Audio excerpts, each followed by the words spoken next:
Notebook on Cities and Culture's Korea Tour is brought to you by Daniel Murphy, David Hayes, and Polar Inertia Journal, an outlet for artists and researchers documenting the urban condition at polarinertia.com.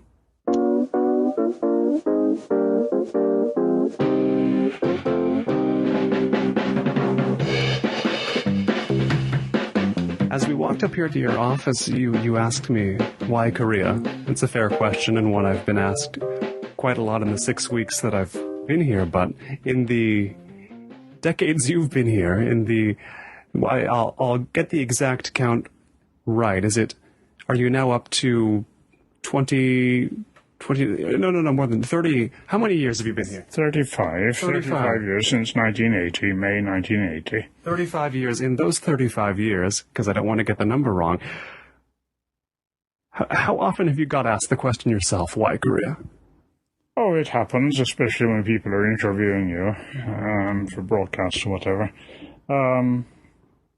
But the answer, of course, is because I belong to this community of Taizé, and Cardinal Kim, the Catholic Archbishop of Seoul, came to Taizé first in 1973, but then really, most important actually, he happened to be in Hong Kong in 1977 when a whole group of our brothers with Brother Roger were in Hong Kong for a month, praying at the gateway to China, because you couldn't go into China at that time. And he happened to be there, so he came along looking for us, found us, and we had prayer and lunch together. And he then suggested that perhaps brothers of the community could come to Korea. At that time, I and a couple of other brothers, we were living in a slum in Davao in Philippines, but that didn't really seem a long-term insertion. Too difficult, too challenging, really, a bit dangerous. And so a year or so later, in 1979, the community asked about my availability for Korea. There were other brothers, and the invitation was official, there would be a visa. So I said, okay, send the ticket. And so I came to Korea as member of the community of Taizé with other brothers living together, but not very clear. The Cardinal didn't have a job for us. He just said, well, come and I would like you to help the Korean young people or deepen whatever their faith or their prayer or whatever. Anyway, deepen. And it is here in Seoul, Korea. We're sitting today on Notebook on Cities and Culture, where I'm speaking with my guest, Brother Anthony of Taizé, who is one of the most renowned translators of Korean literature, especially poetry. He is also the president of the Royal Asiatic Society Korea branch. He became, in fact, a naturalized citizen of Korea, and he has many other notable qualities here as well. You'll find out about them. Do you still get the question, though? Do you still get people asking you why Korea, even now? You've been a citizen here 20 years. And you've been here so long. People still really want to know. Koreans always want to know, why here? Why us? Why our culture? Don't they? Well, Koreans tend to be rather insecure. I mean, they find it very hard to believe that anybody would actually like Korea or be fond of it or whatever. And therefore they're a little bit surprised and, do you like it here? And have you tasted kimchi? Can you use chopsticks? Well, sometimes, yes. It happens. Koreans do have a certain level of doubt, self-doubt about the value. I mean, their lives, a lot of Koreans do not have absolutely happy lives.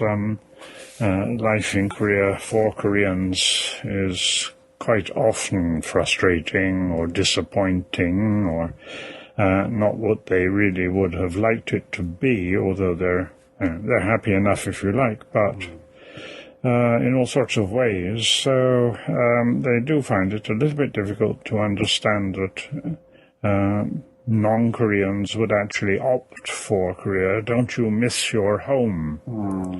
is the usual way of putting it. I say, oh no. I assume you long for You Cornwall. want to go back to Cornwall? Goodness sake. I was born there, that's enough. Yes. No. It's also too expensive, I can't afford it. No, Koreans do have quite a hard time in terms of self-doubt and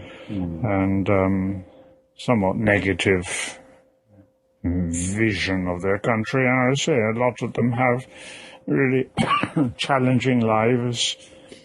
The people that you talk to and who ask questions are things like taxi drivers. So an awful lot of the taxi drivers weren't originally taxi drivers. They were sometimes working in quite significant jobs in companies, but reaching the fatal age of 50, they were let go, or the company went bankrupt, and being beyond a certain age, they simply could not find a job. There are a lot of people in companies are trembling. Once they reach 50, they tremble. And so taxi driving is one of the available options, so long as there are 5 million taxis in Seoul.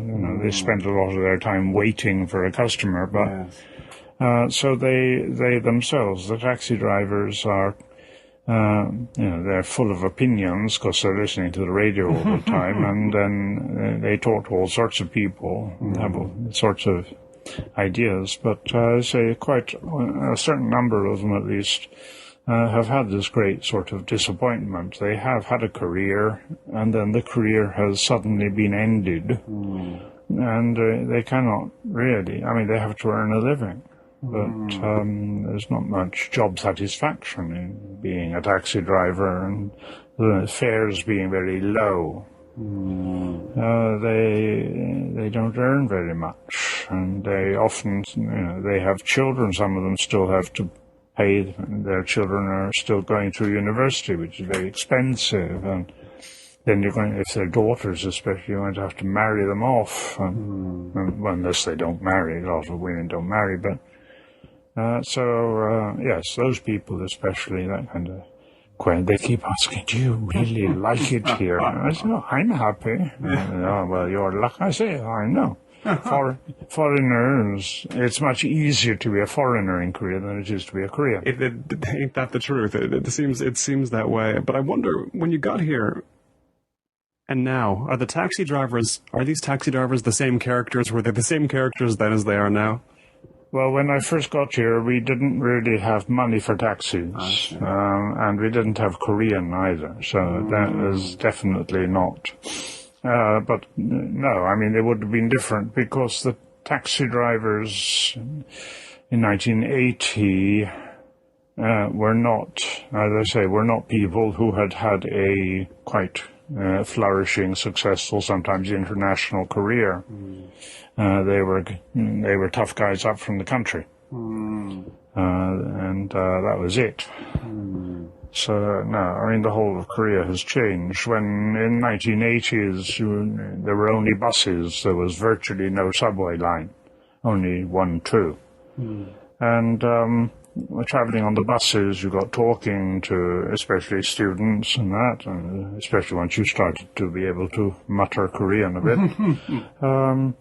At that time, you asked the Koreans, were you born in Seoul? No. I came up to Seoul when I was 4, 5, 6 with my parents, and they moved up to Seoul from countryside, from village. And also in the university, I started to teach in Sogang right straight away because we had to earn some money. The students at that time were, to a very considerable degree, from rural areas. Sogang attracted, I think, rural students from outside of Korea, outside of Seoul. That has changed, of course, because now everybody in the countryside is beyond childbearing age, virtually, yes. And Almost all the young people, were born in Seoul. You do get that sense traveling outside Seoul, the farther you go, the higher the average age creeps up of the population around you, doesn't it? Yes, although it's actually much more noticeable in Japan. I was in Japan in February in Kyushu, and we took a bus to go to some fairly remote sort of town. And all the people getting on and off were sort of 90 years old, hobbling. It's very striking that everybody virtually was really old. But in Korea too, actually, in the countryside, I would say that, the majority of people doing a lot of the farming are over 70. What sort of a city did you find when you came here in 1980? Does Seoul have anything in common between then and now? Well, there were palaces and ministries and big buildings in the center, and by 1980, the development of Gangnam across the river toward the east side had definitely begun. We had a friend who was living over in Gangnam, but at that time, not so far from their house, there were still some rice fields.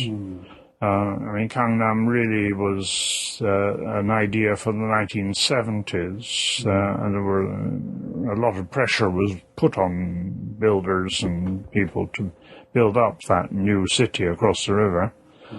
But the biggest change, I think, of all, we used to go a lot to the area directly across the river from central Seoul, that's to say to Yeongdongpo, Kurodong, because we had a lot of contact with the working class parishes, mostly Catholic parishes there across in that area.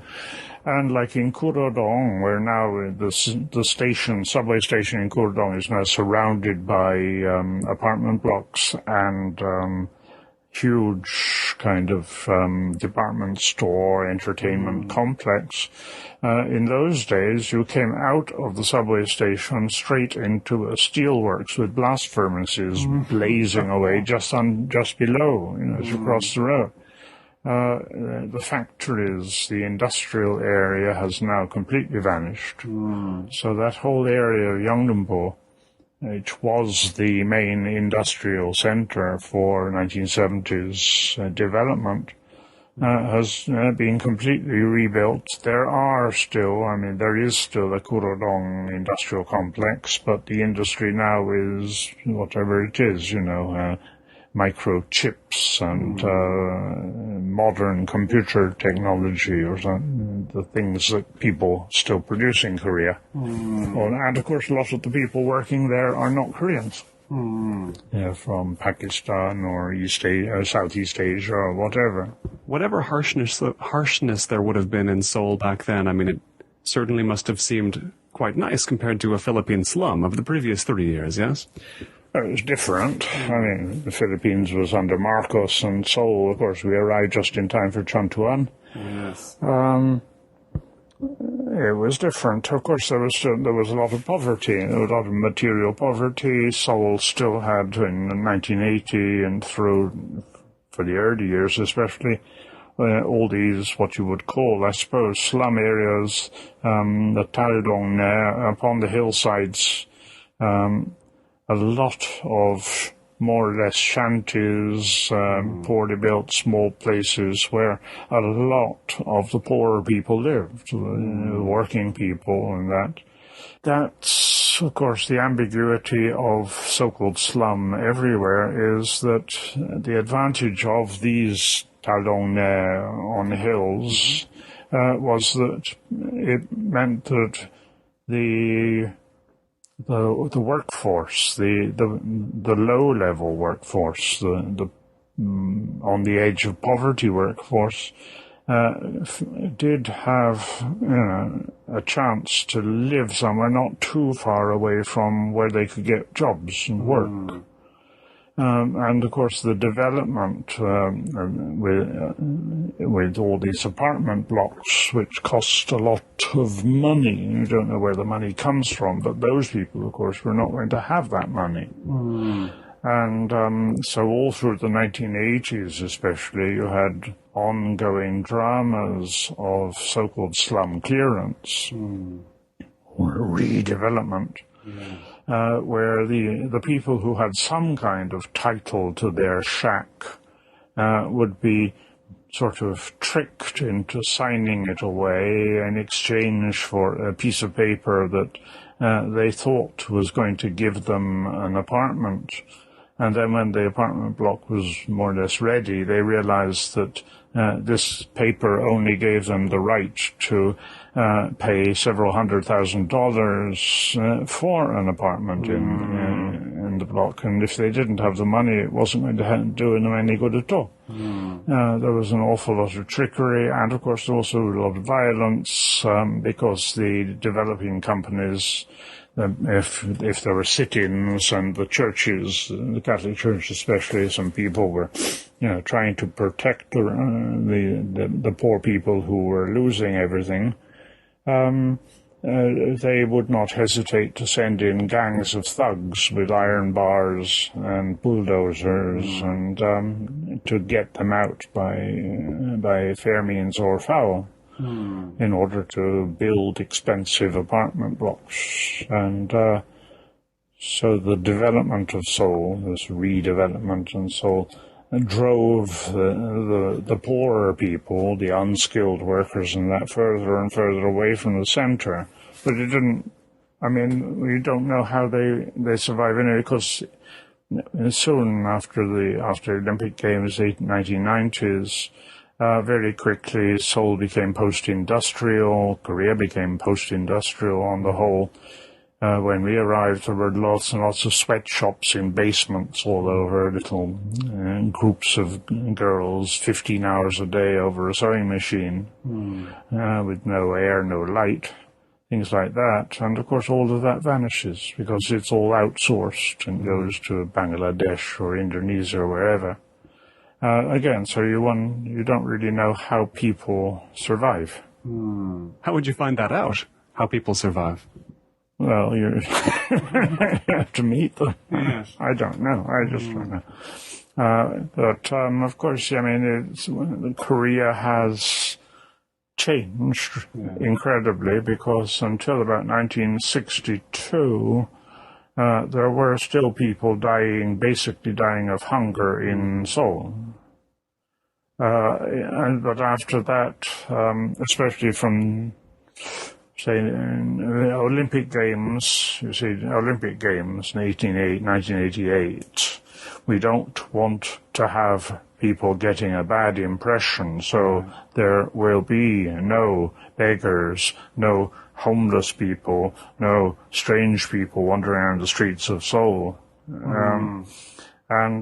So there's a lot of pressure to institutionalize the marginal, and quite big institutions for the people who somehow don't fit in or can't fit into modern society. That changed again in 1998 when we had the IMF crisis, so-called, and a lot of companies, firms went bankrupt.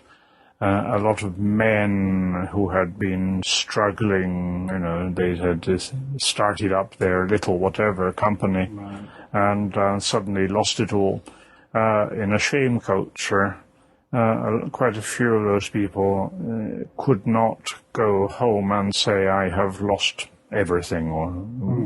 And so from that time, you do have, again, a considerable homeless population in Seoul, who are more or less looked after and who are more or less allowed to be around. There are stations, subway stations and places in Seoul where, and underpasses and that, where they sleep in cardboard boxes. And you hope, in winter especially, then people try hard to make sure that nobody wants anybody to actually freeze to death. But there are a lot of fragile people around, of course, in a huge city like this. Most people, you wonder how they manage, but everybody looks quite happy. It's amazing. People look happier in Seoul than they do in London. Oh, yeah, so they don't look very happy in London. I was there recently. They can't afford to look happy. Yes, that's very true. Korea, it does give me the impression of a country always trying to show you the face of itself that it wants you to see. Sometimes successfully, sometimes not, but I get the impression sometimes that they don't actually know what foreigners would like and wouldn't like about their country. They take pains to hide certain things that foreigners like, which, for example, the history of the country, the historical things, right? Yes. Yeah, well, I say the push has always been to become a developed country. And the shame, it's a shame culture like Japan, partly China too. A shame culture, a face culture, the shame of somehow feeling that one is not fully developed. Yes. And therefore development has been for a very long time the magic word. And therefore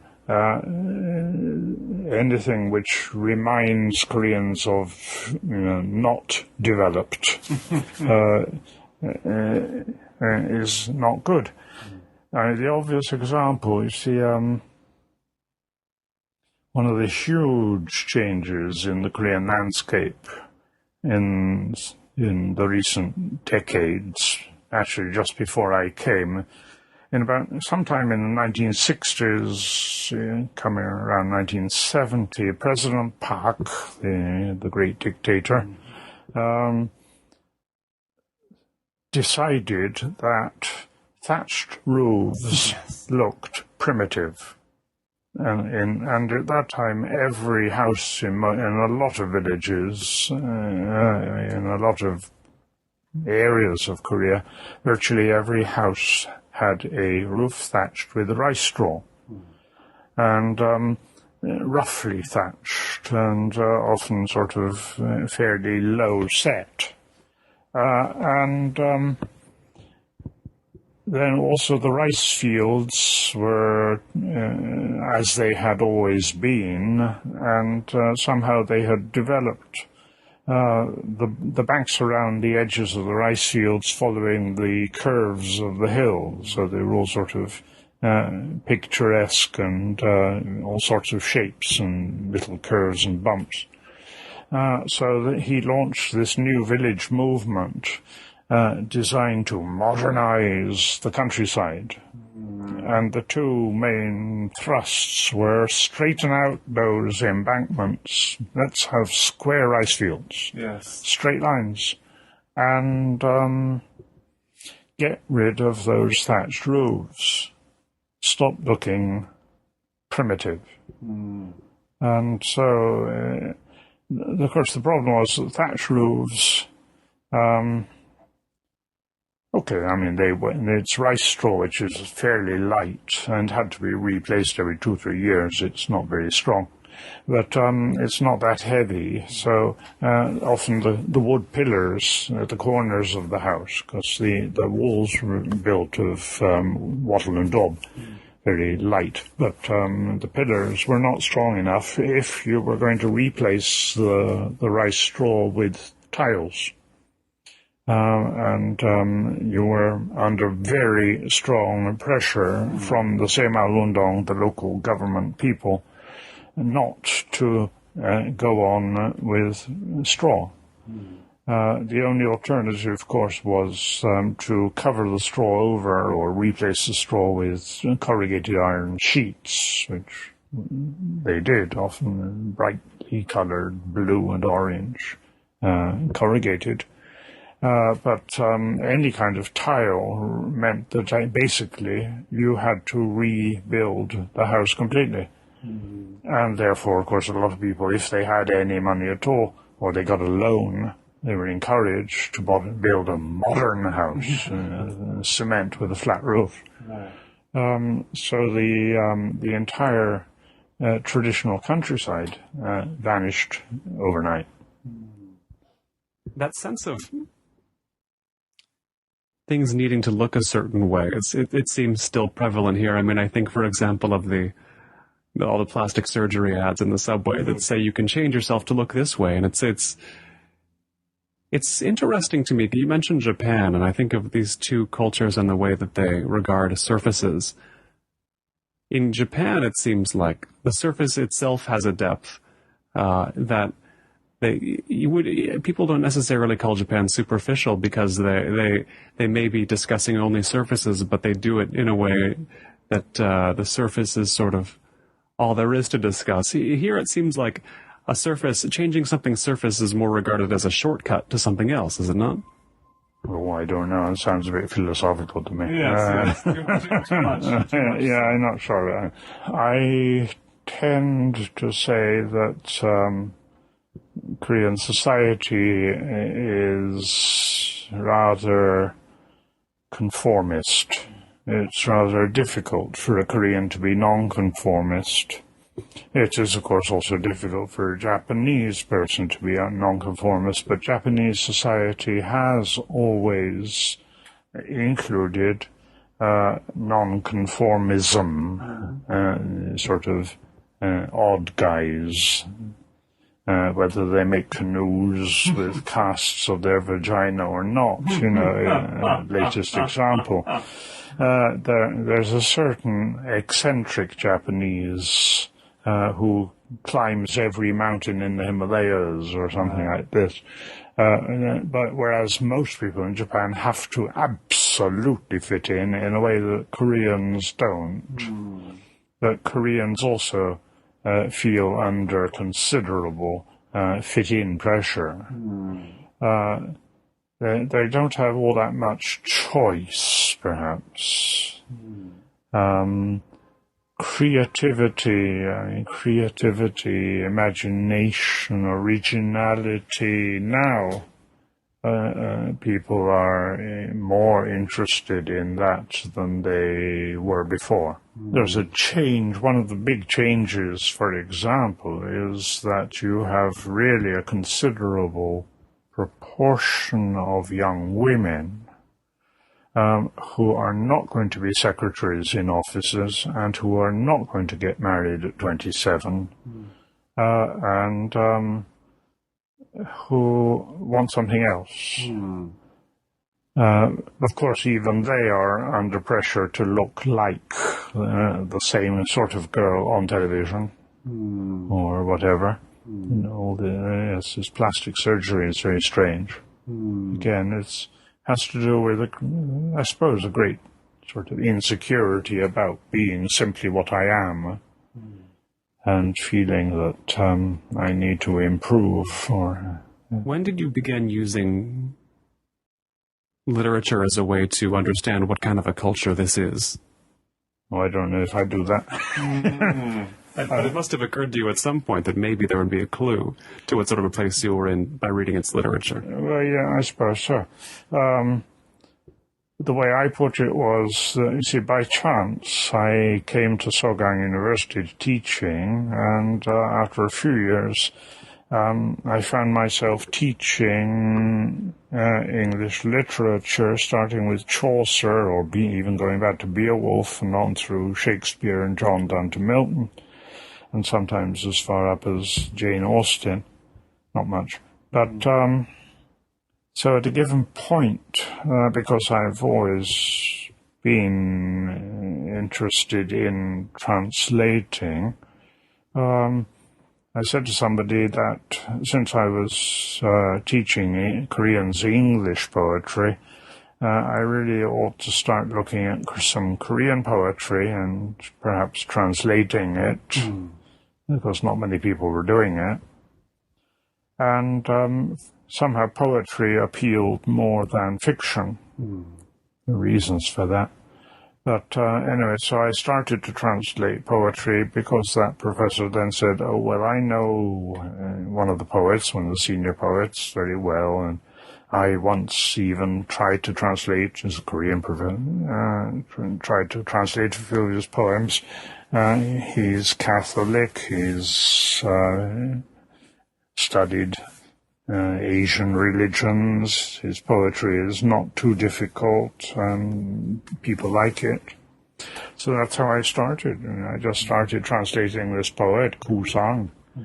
And then one thing led to another.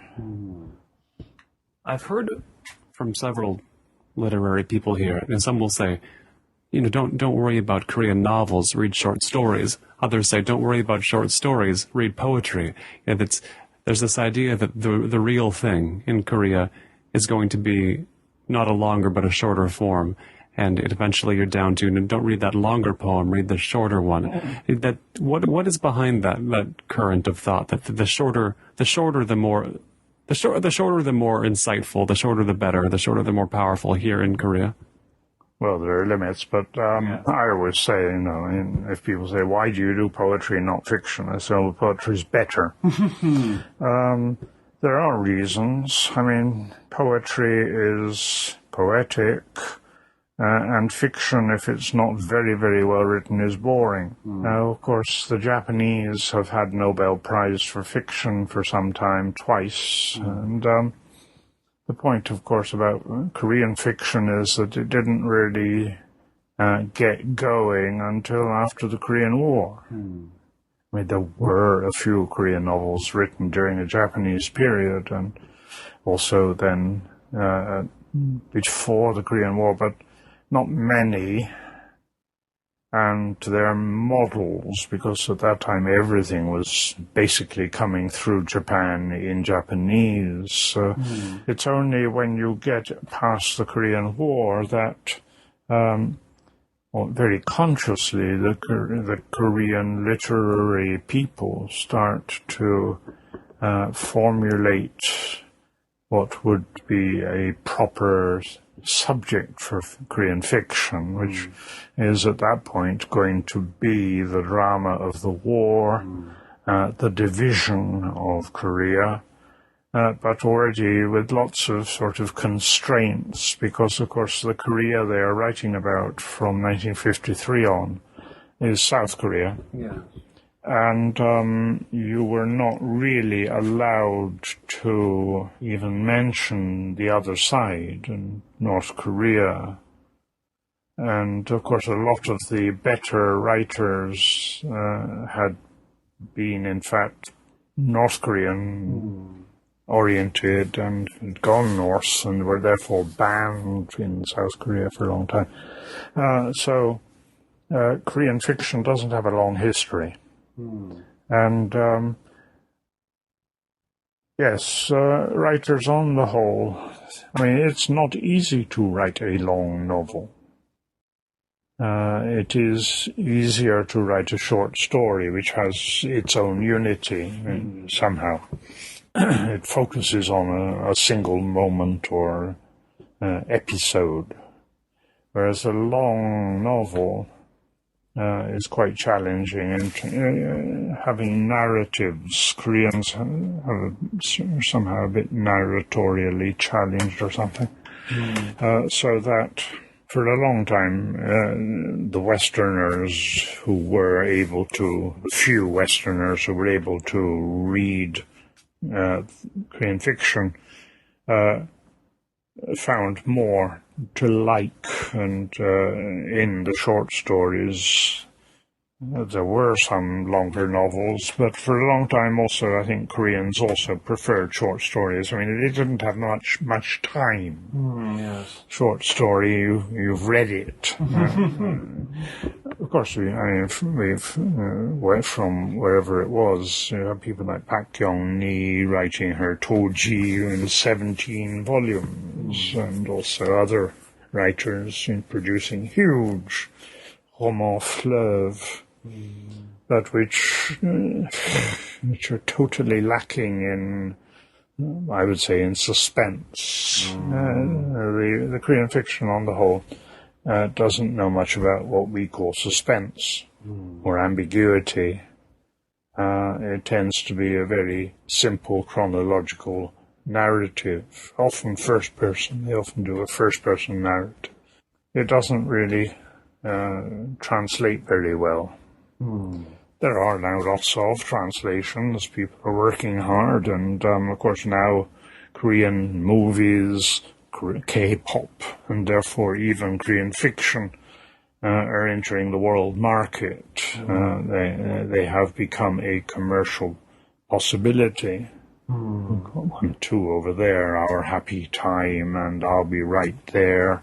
This is following up on Please Look After Mom, which was Shin Kyung-suk's first sort of international success. Very successful. Well, 100,000 copies, that's not like 5 million detective stories sold in England or something. It was on Oprah's television show in America, so that's, by many metrics, that's the mark of success. Success, yes. Relative, and it's success among the book clubs. Yes. Sentimental success, rather than an intensely structured, philosophical, whatever. Yes. Or exciting. It's not an exciting story. Actually, it's rather a difficult story because it's told in a variety of voices which are hard to distinguish. Anyway, so there's fiction, but I prefer poetry, mainly because it's short. Well, I mean, Colin wrote one poem that fills 7 books, but that's narrative poem.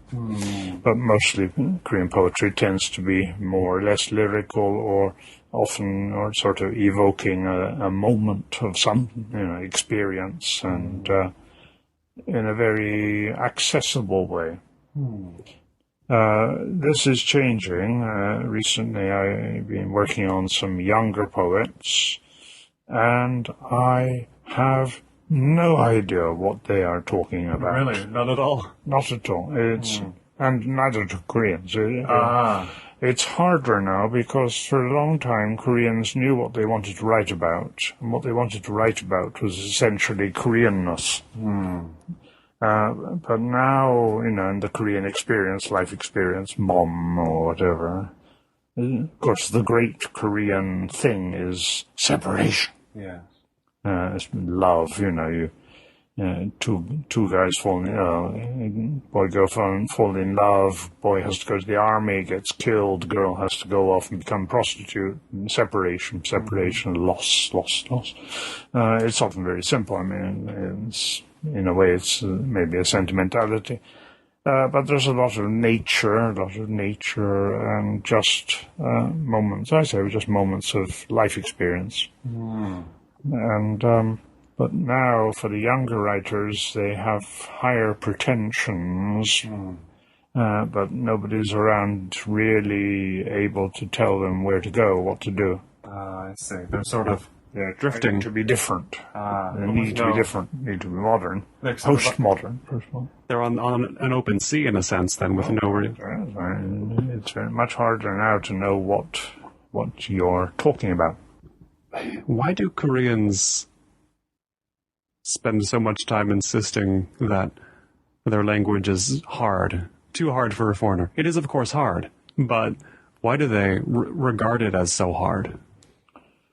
Well, I don't know. Japanese are worse. Oh, really? Oh, yeah. So Japanese, the unforgivable sin for a foreigner is to speak Japanese perfectly. Oh, I guess I have seen that go on, and they do. Yeah, the more you know of Japanese, the less they know how to regard you. Like that. They don't. I mean, there's an American who published a quite successful novel that he had written in Japanese. And this was really beyond the pale because you can't do that. You must make mistakes. The foreigners, we like our foreigners who put on hanbok and clown around pretending, and making. It's hard. Well, Korean is hard. Yeah. Because Koreans can't speak Korean.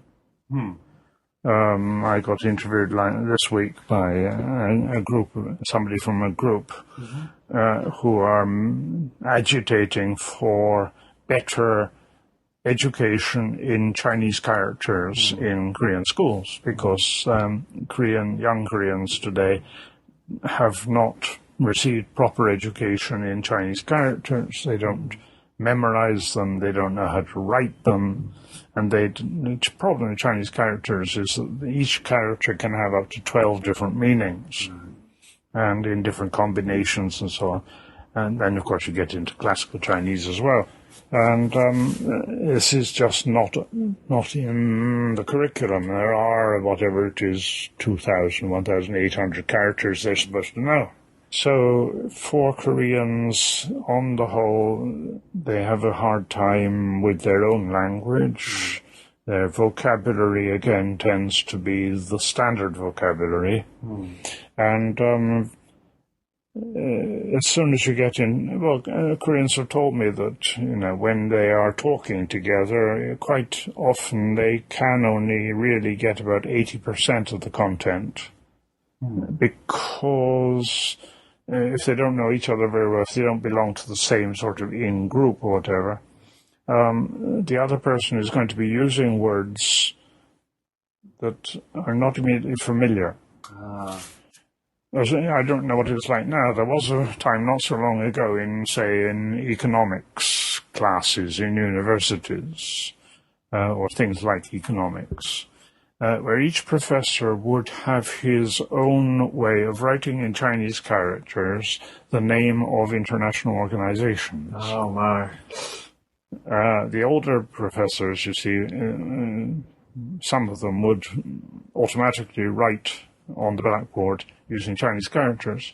But actually, for a time, whenever it was, 30 years ago, 40 years ago, for a time in Korea, Chinese characters were completely abolished from school education. There were people, say 15 years ago, in graduate school. If I asked them, what's this character? And they say, I don't know, we didn't do characters. So Korean language is hard for Koreans, because 50, 60, 70% of it is Chinese characters. Right. And they don't know the characters. Now, of course, every computer and smartphone allows you to convert, but then when you try to convert, you get 15, 20 different characters all pronounced the same, and they don't know which is the right one.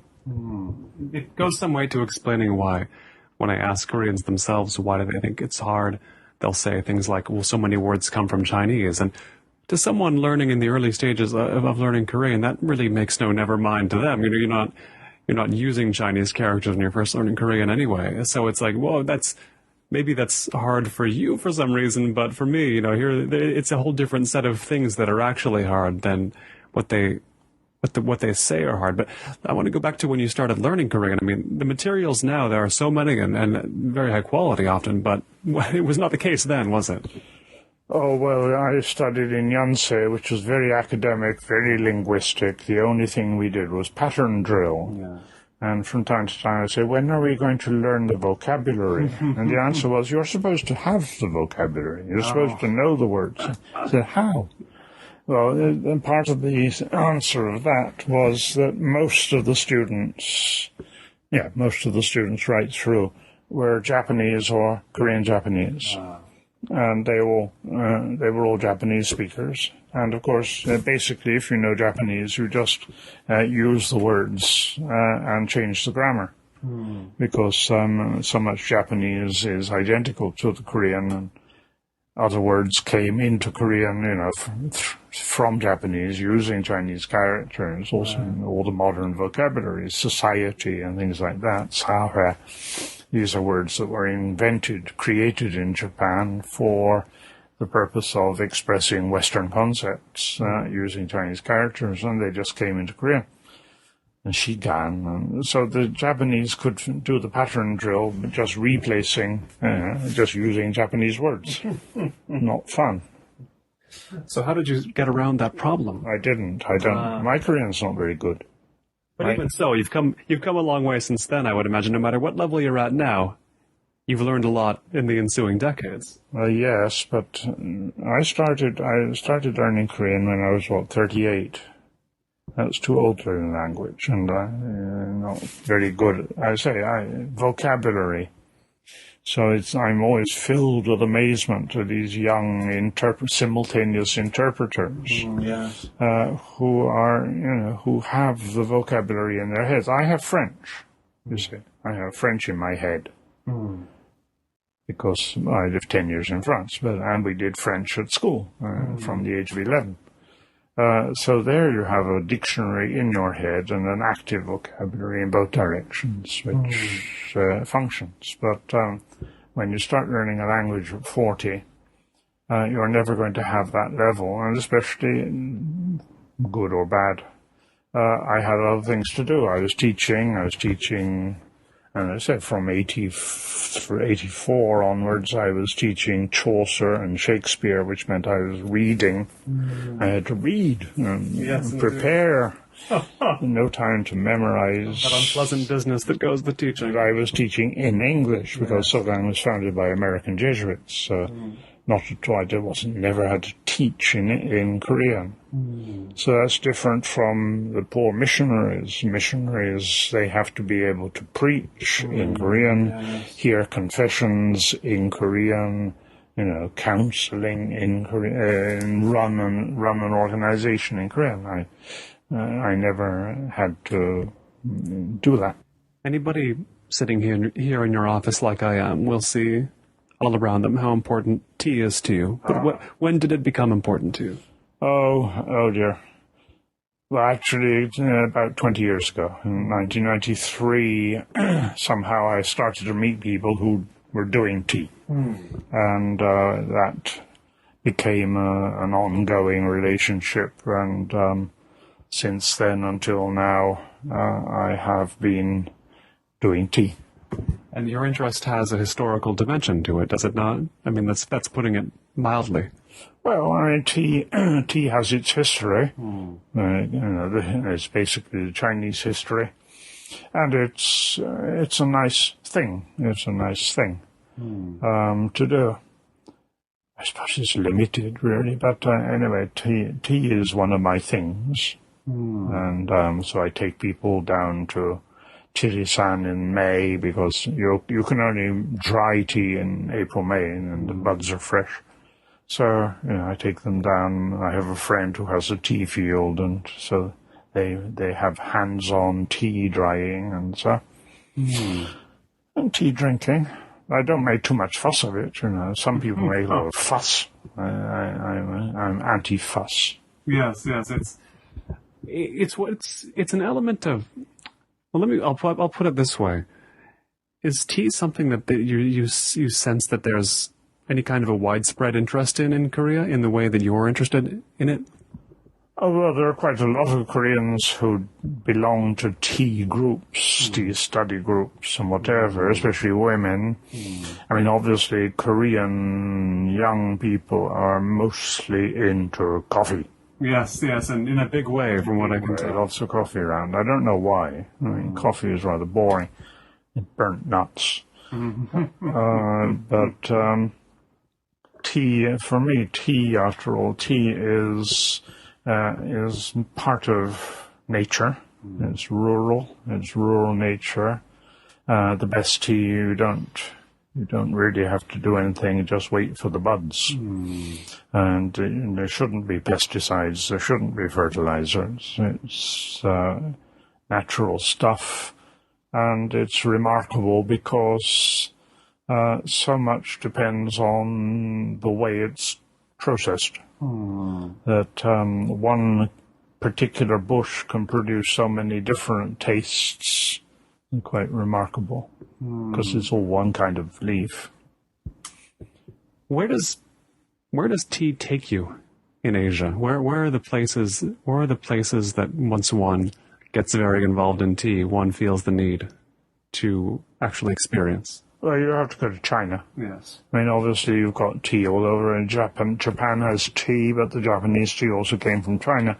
The roots of tea are in China, and Of course, in the last 20 or so years, a lot of people have got into what they call pu'er tea from southern China, from Yunnan, which is a bit of a fad, a bit silly, really. And then there's all sorts of problems attached to it, and it's gone up and then it's gone down, and some people are turned off now. They're not sure if it's real or not, whatever.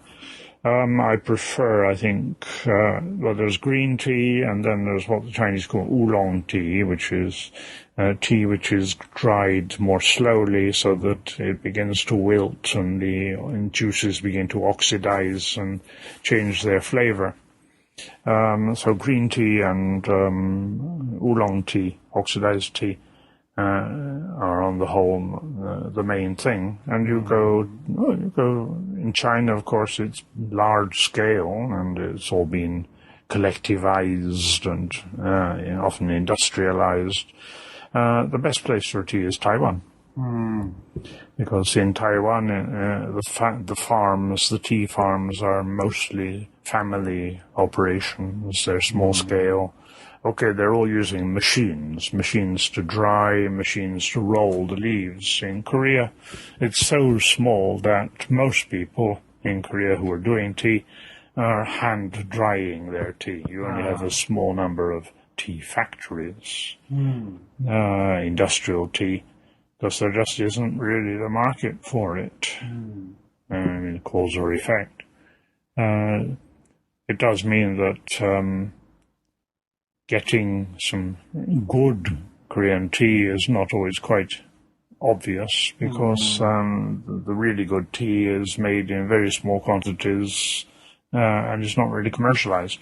And the commercially available tea is less interesting. Often made, almost entirely made using machines which are in fact Japanese. They're adapted to produce something more like Korean taste of tea. But tea, I say yes, I think tea is a good thing, because it's natural and it's simple. The tradition that the person I learnt it from is the tradition of a Buddhist tea tradition, Zen tea. It's slightly, I'm not sure about Zen, because in Korean, son cha. But it's the idea that making a cup of tea, a very simple set of gestures, not being too fussy or aesthetic about it, is a moment of focusing, or if you like, of concentration. Of course, there's a whole aesthetic, both in China and in Japan, about the aesthetic of tea, but Koreans are not very much into aesthetic, but the action, I say, more an experience of tea. The Chinese already said drinking tea alone is divine, godlike. Again, because you are with yourself, and I say you are simply being there, doing the operations and tasting the tea, and it's a moment of singleness. Tea for the British, of course, is communal. It's tea party, tea time. Yes, indeed. There's less notion of inwardness attached to tea in that way. The Chinese also don't do. Everybody nowadays tea ceremony. Traditionally, there is no Korean tea ceremony, and there was no Chinese tea ceremony, except perhaps in the royal palace. What the Japanese talk about when they say tea ceremony is the whisking of tea in a tea room that was developed by the samurai, in the 16th century, 17th century, the samurai tea, which then became a consumer product after the war, when lots of people, to earn a bit of money, set up tea academies and organizations in Japan. And so somebody spent 6 months learning to turn the tea bowl around in the right way. And it's highly codified aesthetic. Nothing like that. Well, some Koreans do a little bit in that direction, but that's not my fault. Now, for reasons mostly unrelated to tea, China has been very much in the world's conversation the past 15 years or so. And when you came here to Korea in the early 1980s, Japan was, everything's going Japanese in the same way that the world talks about the future looking Chinese now. I wonder, when you've listened into, I don't want to put it in such grand terms, but just not the world's conversation, but what people say about Korea, how people regard Korea, how Korea seems to be received. Has it changed much since you initially came, since you first came, then to now? Well, of course, in the old days, way back 100 years ago, people in Korea used to get very annoyed. The diplomats would get letters addressed to Mr. Jones, Seoul, Korea, Africa. Cases like that, or Seoul, Korea, China. Oh, my. And Koreans still now, when they're in Europe especially, maybe, somebody being kind. Now tell me, are you Chinese or Japanese? Yes, one of the two. Yeah, because we're all polarized. It's one or two. One either or. And, but, of course, in the last 10, 15, 20 years, 10 years, Korea has come up more for various reasons. Now, of course, the question is, Korea? Yes. North or south? Oh, my. Of course. Because people hear more about North Korea than South Korea anyway. Because South Korea tends now just to be called Korea. Whereas North Korea is North Korea. Right. Not the People's Democratic People's Republic. Korea is more recognized, universally than it was. Korea, of course, has an intensely complex relationship regarding Japan. Korea's development under Park Chung-hee was intensely Japanese style, because Park Chung-hee was Japanese in every way, very Japanese. I mean, by his formation, his education, his ideas, and his models. See, he set about Japanizing Korea, but the same industrial development and same directions. And so Japan was his model. But in a way, of course, for China, in some ways, you get the impression that Korea has been their model. China has come up, as it were, even faster than Korea, if that's possible, from the wreckage of the Cultural Revolution, well, the great leap forward, then the Cultural Revolution, to where China is now. When you go to a city in China, mostly you get the impression that you're in some part of Seoul. In many ways, just superficially. Yes. The same kind of shops, same kind of dress, everybody wearing modern dress, and coffee shops, whatever, and working hard and enjoying simple pleasures and going very groupy, having parties together, meals together. Right. No, not much drinking tea alone. No, that's up in the mountains. It's a common sentiment among long-term residents of Korea, or really any country in Asia, I suppose, that they tend to become over time in equal parts fascinating and infuriating. Is that a position you adhere to as well? Well, anything's infuriating if you let it get to you. Yes, you choose what you expose yourself to, and you don't want to have false expectations. No, I'm not sure about fascinating. Korea perhaps isn't fascinating. I'm not sure I want to live in a fascinating country. Yes, there's problems with that too. Yeah, in a way, one is inevitably a foreigner. Of course, in the old days, the children used to point at you and say, "Mikokin, Mikokin," American. Doesn't matter where you're from. Well, there are less children now. That's true. There are not many kids around. Or they're different too, and they all have foreign kindergarten teachers or things like that. And so, hello. No, I don't know. No, as I say, I think Korea suffers from a lack of self-confidence in itself, especially in its traditional self and traditional identity, and you can see why. Because traditional identity has been so badly treated, and perhaps has treated Korea badly too in the past. It's not such a wonderful identity, perhaps, but, you always wonder, because, foreigners rather like Korean-style houses, and Koreans don't. Yeah. And I like traditional Korean music on traditional instruments, and a lot of Koreans don't. They don't want to listen to pansori can't. They don't understand it. They don't feel at ease with it. It's not their thing. And Tegum and Hegum and all the traditional instruments. It's quite difficult. It's much more difficult now than 20 years ago to find good performances of traditional music and dance. There's less audience for it, and I don't know.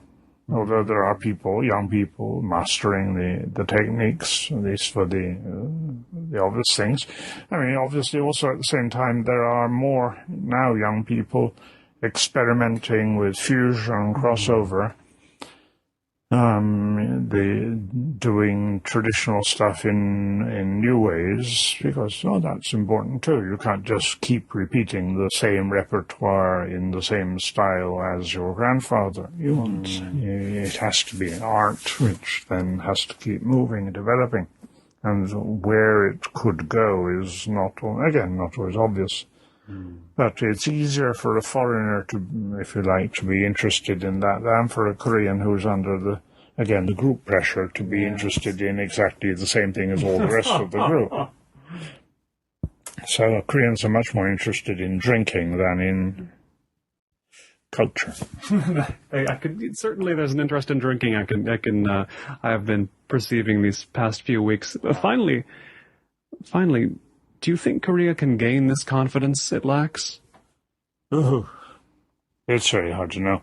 You see, South Korea is an island, and its identity and its success story, if you like, could be seen as a bubble, because there is all the rest of Korea up there north, and we don't know what's going to happen.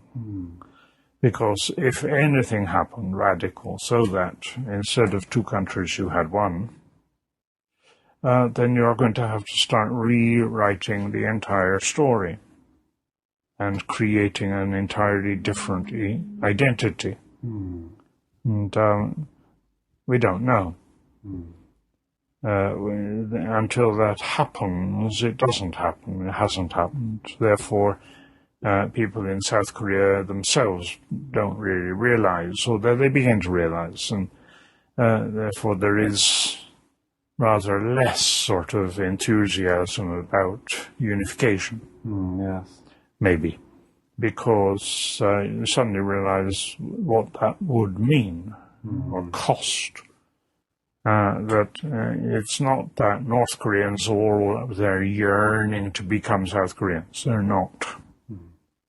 And the way North Koreans are Korean is recognizably Korean, but it is not the way South Koreans are now mostly being Korean, especially not in Seoul, in the cities. Well, the North Koreans are also tending a little bit to be South Korean in the cities. You have more restaurants and things, but the incomparable. The difference, just the difference of economic level between South and North Korea is so huge. North Korea is one of the poorest countries in the world. It's 30 times, everything is 30 times poor.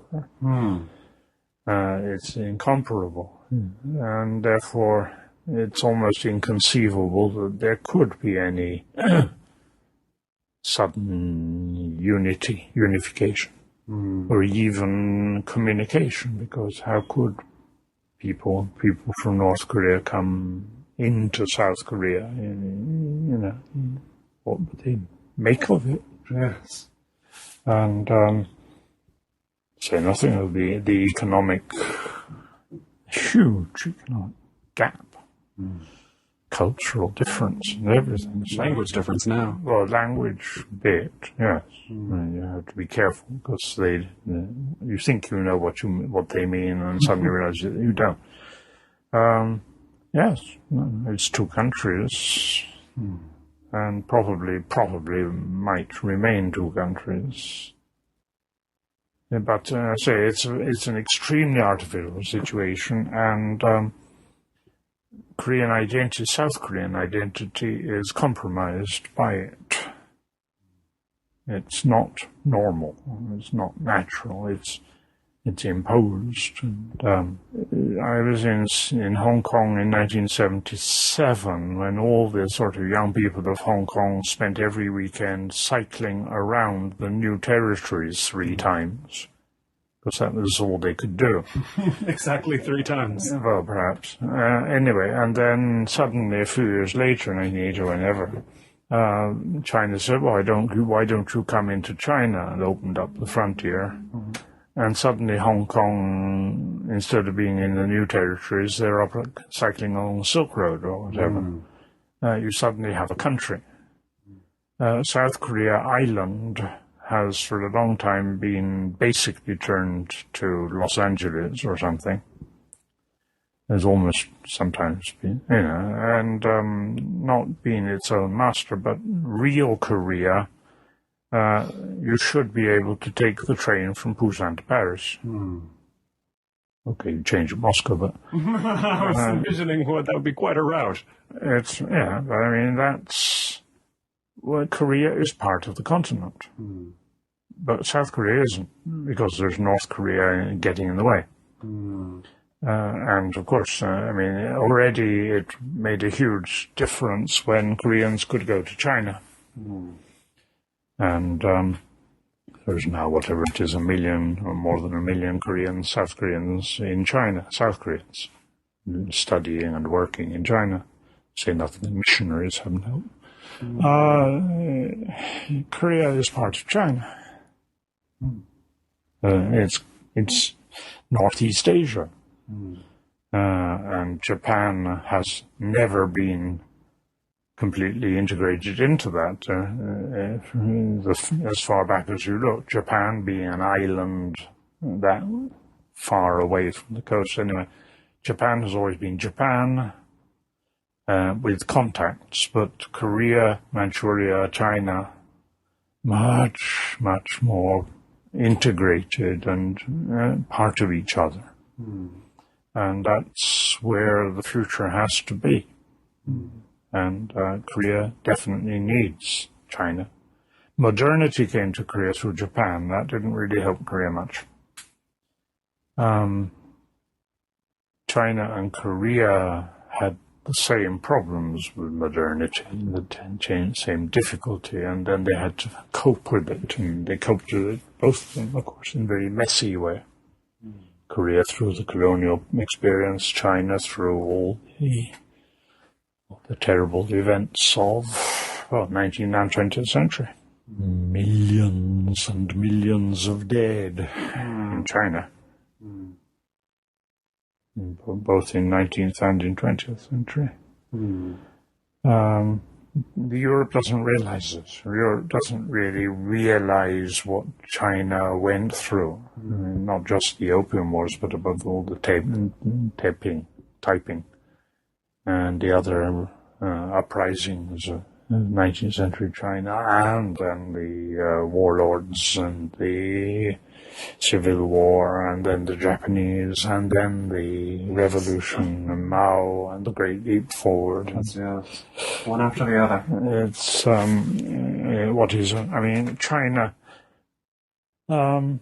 When I came to Korea in 1980, people were still, there was this guy Simon Leys in Belgium writing about China at that time. This was still the China of Cultural Revolution and that, and culture. You had China watchers, so you couldn't go in. And somewhere he wrote that in history the Chinese people have known, the simple people have had two basic sort of situations. In one situation, they enjoyed the status of slave, and in the other situation, they longed to enjoy the status of slave. And in a sense, modern China, current China, today's China is absolutely something that has never happened in Chinese history. The degree of affluence, in a sense of even of basic freedom. I mean, still, okay, they're under control and all sorts of things, but Chinese people, ordinary Chinese people, have never had this level. Because they've always had famine and war and slavery and whatever. Korea also has come from somewhere totally different and perhaps still isn't clear where it's going. Japan too. But Japan is, well, of course, Korea and Japan share this fact of zero birth rate, well, diminishing birth rate. So they have the lowest birth rate in the world as countries, which means, of course, well, China too, of course, now, aging population, and that is going to be a new factor in future history, what's going to happen in all these countries. It's a country with much to deal with, South Korea here that we sit in, specifically Seoul, where I've been speaking with Brother Anthony of Taizé, who is a translator. He has been a teacher here. He's been a long-term resident. He is a citizen, a naturalized citizen of South Korea, and he's also the president of the Royal Asiatic Society, Korea branch. Brother Anthony, thanks so much. Thank you very much. This has been Notebook on Cities and Culture. I've been Colin Marshall. You can keep up with the cultural creators, internationalists, and observers of the urban scene on the show at colinmarshall.org. Thanks. And special thanks to all the backers of Notebook on Cities and Culture's Korea tour on Kickstarter. Adam Hartzell, Aidan Nullman, Alfred Lee, Andy Cooney, Angus Gordon, Bala Chenupati, Cam Smith, Chin Music Press, Dan Caraselli, Danny, Deborah Smith, Emmett Farragher, Umberto Grant, Ian Plosker, Ismail Kennedy, Jackie Gast, Jay Chang, Jeffrey Davis, James DeVito, Jonathan Filbert, Josh Paget, Kimberly Hahn, Manvir, Mark Hines, Matthew Workman, Maureen Kincaid Speller, Monica Eck, Michael Fransky, MJ Pritchett, Patrick O'Flaherty, Patrick Park, Piers Rippey, Robert Salzberg, Samuel Hansen, Sean Brown, Themistocles Crucis, Thomas Unterberger, Timothy Dobbs, and Wayne Wright.